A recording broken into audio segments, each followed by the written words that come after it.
Oh, well, you can tell I'm talking about this time around, can't you? Mission Impossible, the final reckoning. Now, I don't know if this is going to be the last Mission Impossible that they ever do. Kind of think it should be, to be honest.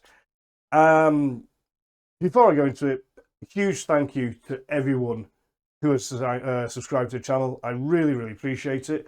I hope you're enjoying the content. I'm always trying to bring out something new and something that will interest you all. If you have anything that you'd like me to see me cover, please put it down in the comments and I'll take it on board. But Mission Impossible Final Reckoning. What can I say? I'll put it like this. I watched the first one and I didn't think it was that great.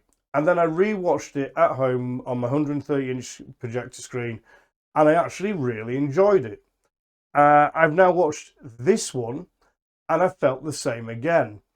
And it might be when I watch it again on the big screen in my projector, I might really, really like it. But for now, the way I'm feeling now is the way I'm going to review this film. If you remember or if you recall, we left off the previous one where Luther was going off to build a device, and he had to go off and do it in a solitary, and it was going to take everything he had to build this device, and that's when he left. Tom Cruise had just managed to get Grace assigned to the team. The female assassin Paris had been locked up and she was kind of like almost dead. So we catch up to them very shortly after that, and basically Tom Cruise is still on the run. He still has the two keys, and this is where I'm going to go into more of the plot and more of the spoilers, really, to put it like bluntly. So if you don't want to, if you haven't seen it, which I'll be surprised at, if you haven't seen this film, I strongly recommend you don't watch any more of this because I will be covering things in there. So now that's been said and that's out of the way. So Mission Impossible Final Reckoning. It was a bit boring, to be honest. I hated the ending. The ending was terrible. It took a long time. About halfway through the film, I was looking at my watch and going, oh, God, really? Okay, it feels like we've been here longer than that, but all right. So let's start off with the characters. The female assassin Paris, who betrayed Gabrielle, she is now a good guy. Basically, Tom Cruise goes to get Paris because he needs her to lead him to Gabriel. So she's now a good guy and joins him, and you can tell that she has completely switched sides and she wants to help Tom Cruise. So, fair enough. We get to meet up back with Luther, and this is one of the weirdest things I've seen in the film, really. So, like I said, Luther had left, and he was in perfect health and everything. He'd left to create a device that could stop the AI program. He built the device, Gabriel stole it off him, but between him leaving and coming back on screen, he'd apparently contracted a major illness that was taking lots of medical attention, and he was like basically dying, and it looked like he'd been dying for a while, for like the last few months he'd been getting this medical attention for, and it didn't make any sense. Just why was he ill? I don't get it. I had to Google it when I got home. I was like, why was Luther ill? And it was like an off-screen plot that had happened. We never got shown it, so I think they had most probably recorded it and cut it out. But it was one of those things you shouldn't cut out because you needed an explanation to why he was like that, which we didn't really have.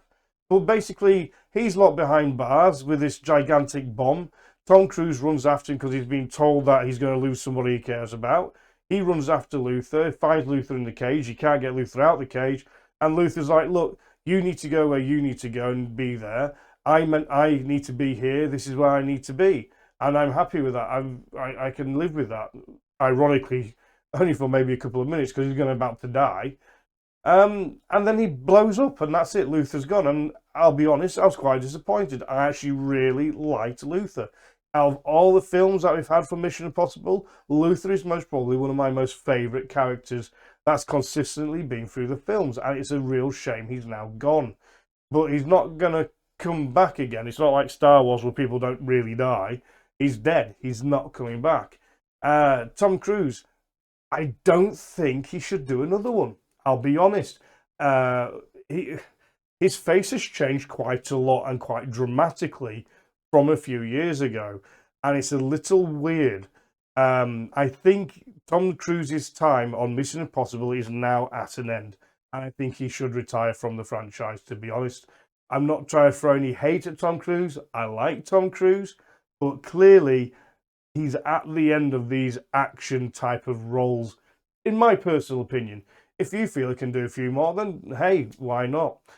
But like I said, we have Paris, who's now joined Tom Cruise because he goes and gets her.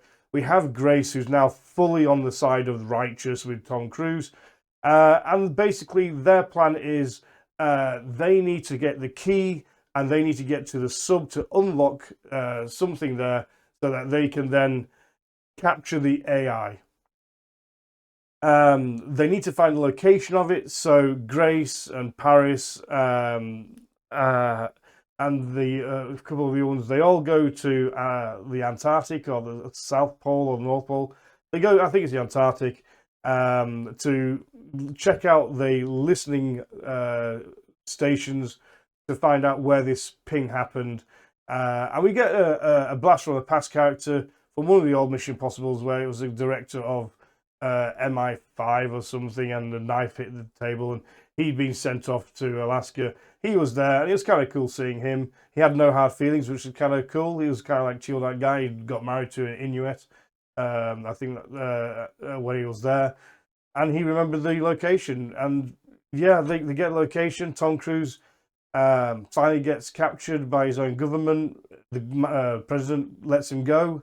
He then flies to a aircraft carrier, and then from the aircraft carrier they send him over to a submarine. From the submarine he's then going to the Arctic, and it's just all a lot of very little, to be honest. Not really much really goes on. It's not exactly jaw-breaking adventure. There's not really high-tech stuff going on. There's not much of the AI stuff going on. We don't see much of Gabriel.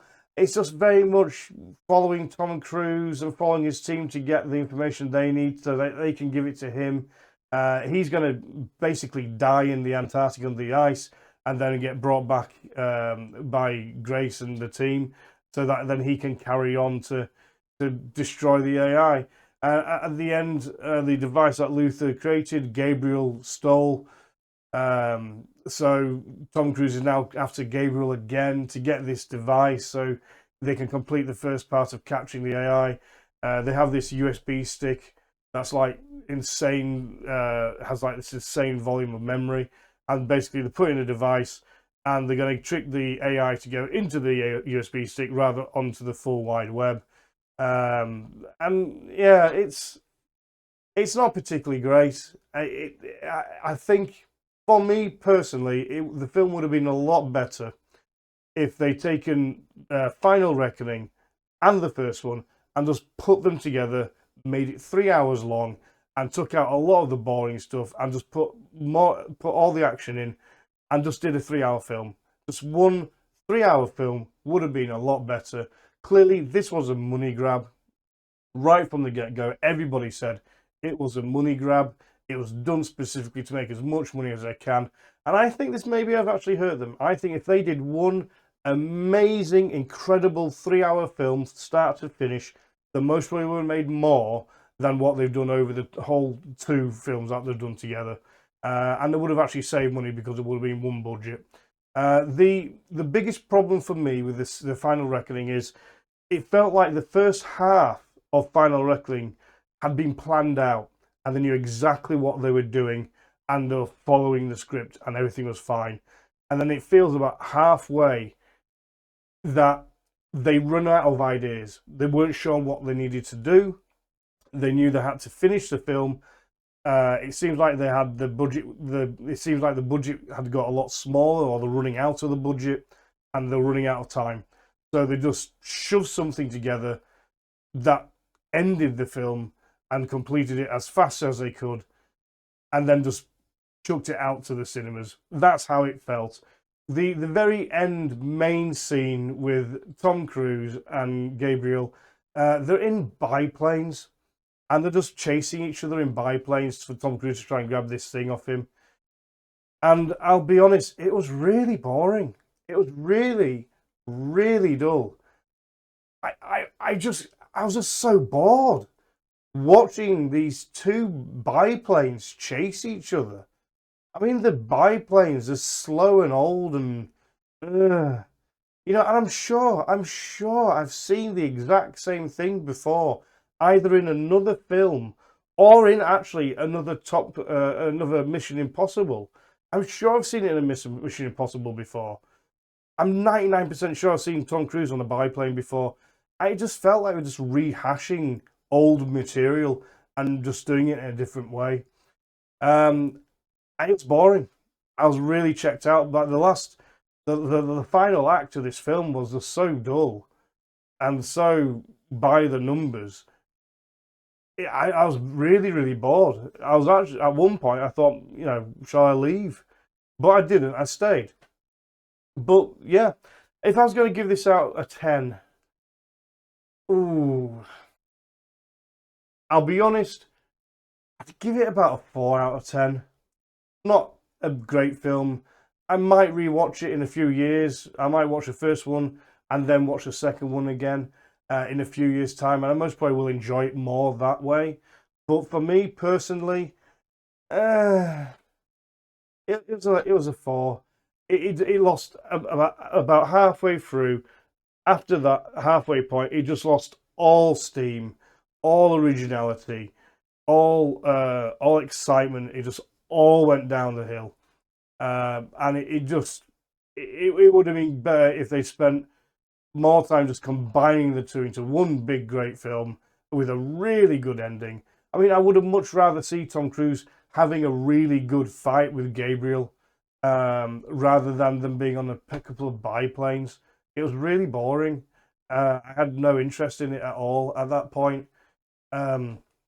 So yeah, I mean, even hell, the other Mission Impossible things have been better. The one in the car park where he fell down and hit the nuke button and said "Mission Terminated" away. Well, that was corny and cheesy, but it was better. But yeah, I hope you like the review. I will be bringing out different content and lots of different things for you as always. But please, if you have liked it, give it a thumbs up or let me know what you thought of the film in the comments below. Thank you so much for checking it out. I really appreciate it, and thank you to all the subscribers. I will bring out another video for you on Sunday.